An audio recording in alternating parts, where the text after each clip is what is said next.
Assalamualaikum warahmatullahi wabarakatuh. Halo, berjumpa lagi dengan Pak Trisno.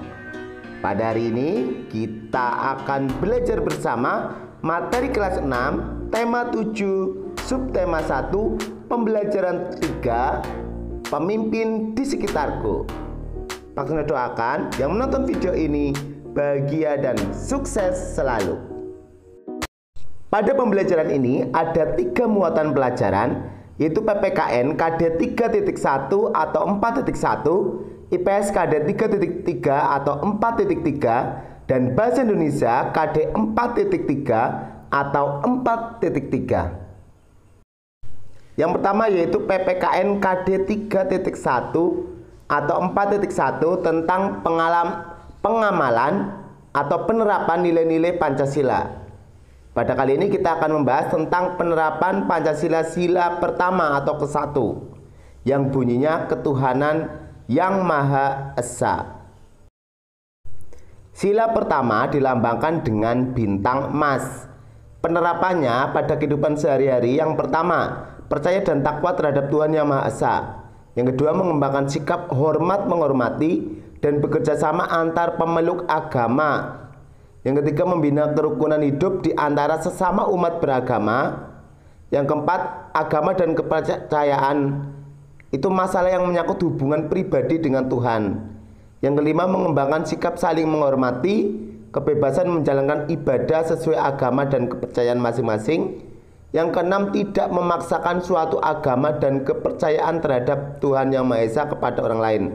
Jadi sila pertama ini hubungannya dengan ketuhanan, berhubungan dengan kepercayaan.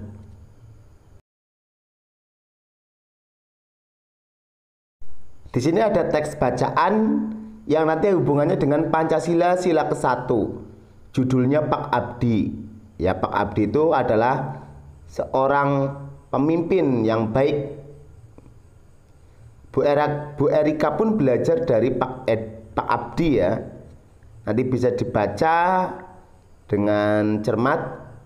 Jadi yang berkesan itu Pak Abdi itu selalu mengajak warganya untuk saling menghormati antar pemeluk agama dan selalu bersyukur atas nikmat yang diberikan oleh Tuhan kepada kita.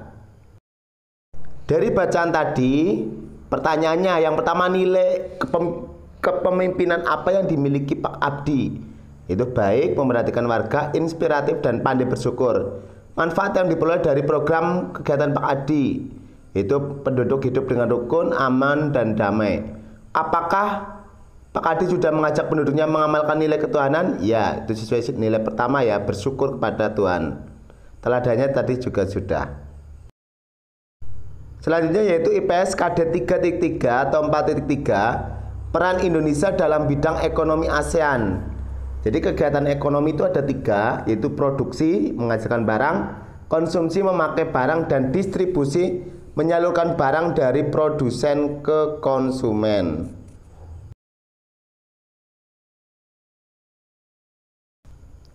Peran Indonesia dalam bidang ekonomi ASEAN: yang pertama, menerapkan tarif khusus terhadap barang dan jasa sesama negara ASEAN. Ini manfaatnya untuk meningkatkan perekonomian antar negara ASEAN. Yang kedua, mendorong penanaman modal di negara ASEAN. Peran ini tujuannya untuk mengembangkan dan meningkatkan perekonomian. Yang ketiga, mengembangkan wilayah yang berpotensi dalam bidang perkebunan, perikanan, dan pariwisata. Yang keempat, mendukung kegiatan yang dilakukan oleh Badan Penelitian Bidang Pertanian yang terletak di Filipina. Yang kelima, mendirikan proyek industri yang dikelola bersama. Contohnya pendirian pabrik pupuk Korea di Aceh dan Malaysia. Kerjasama ini bermanfaat untuk memperkuat ekonomi regional sesama negara ASEAN. Ini ada peta Asia Tenggara.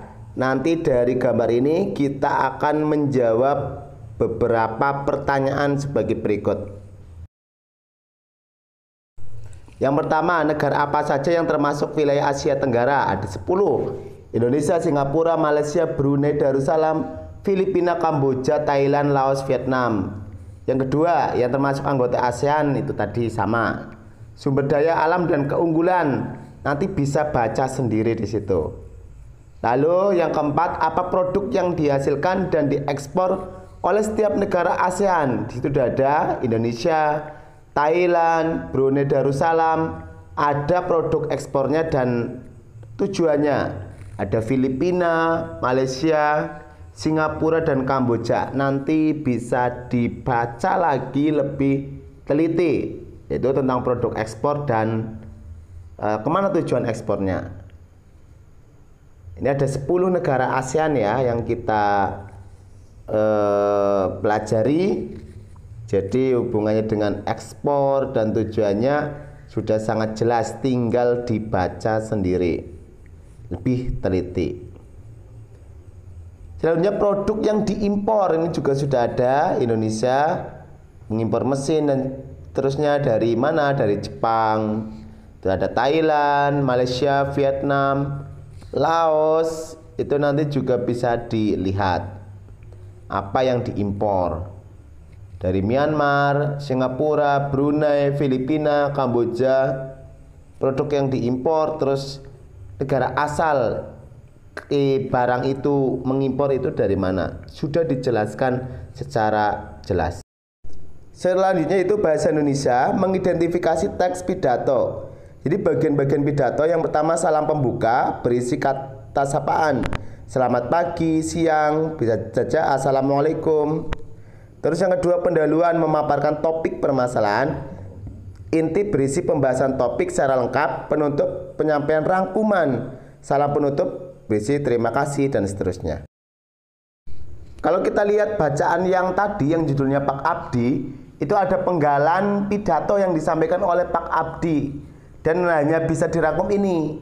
Bagian-bagiannya hanya ada ini, pendahuluan, inti dan penutup. Jadi ada beberapa memang yang kurang lengkap dari teks tadi. Demikian penjelasan untuk pembelajaran kali ini. Jangan lupa yang belum klik subscribe, segera klik tombol subscribe-nya, like dan share ke teman-teman untuk berbagi manfaat kepada orang lain. Sampai berjumpa lagi, semoga sehat selalu. Wassalamualaikum warahmatullahi wabarakatuh.